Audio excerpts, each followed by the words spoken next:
this is still Donald Trump's Republican Party, and we can see it here.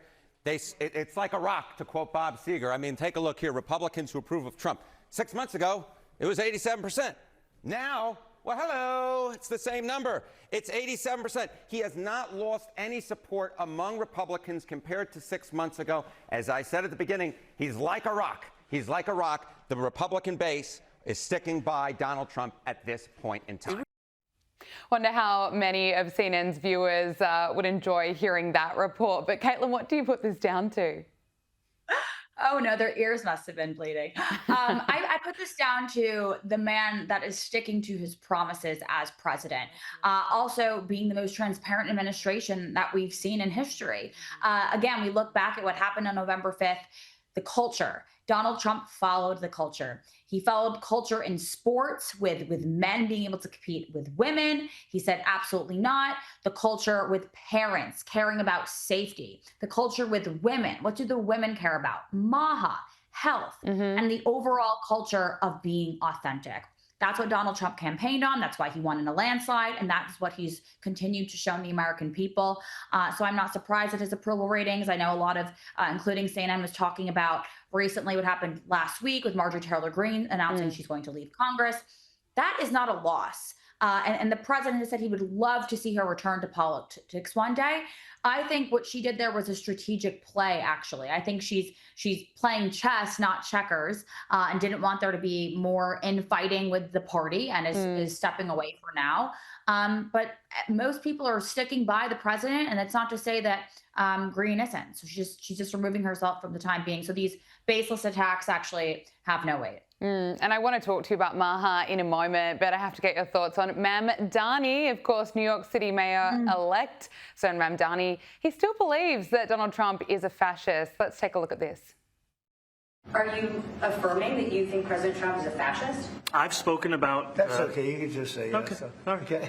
Yeah. It's easier. It's easier than explaining it. I don't mind. Trump is brilliant there. Caitlin, you've been speaking out about the irony of the female Mamdani voters. Can you explain to us what you mean by this? I'll give you this. It's a real disconnect. And for your viewers will understand me on this. The irony of the woman Mamdani voter, it's the same females that were screaming and going on TikTok complaining about the random punches or how unsafe the streets are, how riding the subway is scary to them. And so there's a real disconnect between what they say they want and then what these women actually voted for.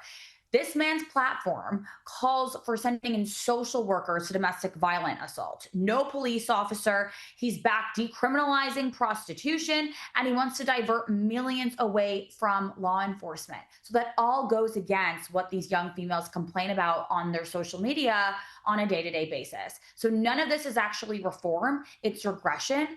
But the problem is Mamdani was really good on social media at running an algorithm, at speaking to these young Gen Zers, these young cohort voters, the younger cohort of voter that is confused right now. They are lost, they're broke, they can't afford to buy homes, and he spoke directly to them. He said, it's not your fault. It's not your fault. Capitalism failed you, and I'm here to help. So again, affordability, it's a main theme we saw out of all of this. And if Republicans don't get up and do something about the affordability crises that the Democrats, quite frankly, left us, we are going to see a radicalized wave of Mamdanis all over the country because no one is listening to these young voters in Washington, D.C. They feel disenfranchised, and that's why this happened. The young female voters, they need to be educated because there's a clear disconnect on the messaging on social media and what they actually preach about and what they actually say they want. So I just want to be here as far as educating. I'm not here to preach to anybody or to discredit any females for their opinions, but I think there's a real disconnect happening right now. Oh, absolutely, 100%. Now let's talk about the fallout from the Epstein saga, Epstein scandal. Multiple staff members, including former Harvard president and economist Larry Summers, have been linked to Epstein in newly released emails. Now, Harvard has launched a probe into the matter while Summers has announced that he'll be stepping away from his teaching. This emails show that Summers repeatedly appearing in communications with Epstein. Now, it's interesting, the Epstein fallout, it's really backfiring on many Democrats, calling for the files to be released. And now Harvard is dealing with the fallout. Caitlin, what do you make of this? The irony of this Ivy League institution being as a centerpiece of all of this is just so rich, Gabriella, for everything we've been through over the past few years of this wokeness era. But I think this is a big nothing burger. I think it's a distraction. I don't think the American people voted to keep talking about Epstein when we have so many crises here at home. Of course, we want transparency. We want our institutions to get to the bottom of this, to release the files, release whatever information the American people deserve. But Donald Trump, if his name was on any of these lists, the Democrats would have released it years ago. Absolutely. So Larry Summers, this Harvard involvement, the Democrats' file dump exonerated Trump, and it actually implicated them. So the irony here continues to be rich. Larry Summers asking dating advice from Jeffrey Epstein. I mean, it's a great comedy. If you have nothing to do on your weekend and you want to tune into what our government's putting out on the Epstein files, yes, sure. But there's real problems here at home, and I think that's what we should focus on.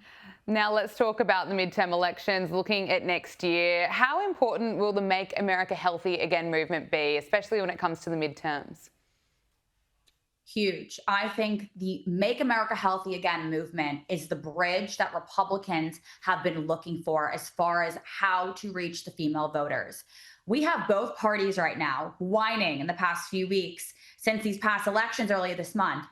Where are the female voters? Why didn't the women get out to vote? I can tell you why, because neither of the candidates that were running in those races decided to put MAHA on the ballot. None of them decided to speak directly to the females at home, speak to what their emotional bandwidth is. And us women, we're telling everyone to their faces what we care about. We care about our kids' health. We care about what's in our food supply, the environmental toxins, all of these topics that we're screaming from the rooftops. So that's how you get the women voters out there. Women don't care about your 5-point economic plan.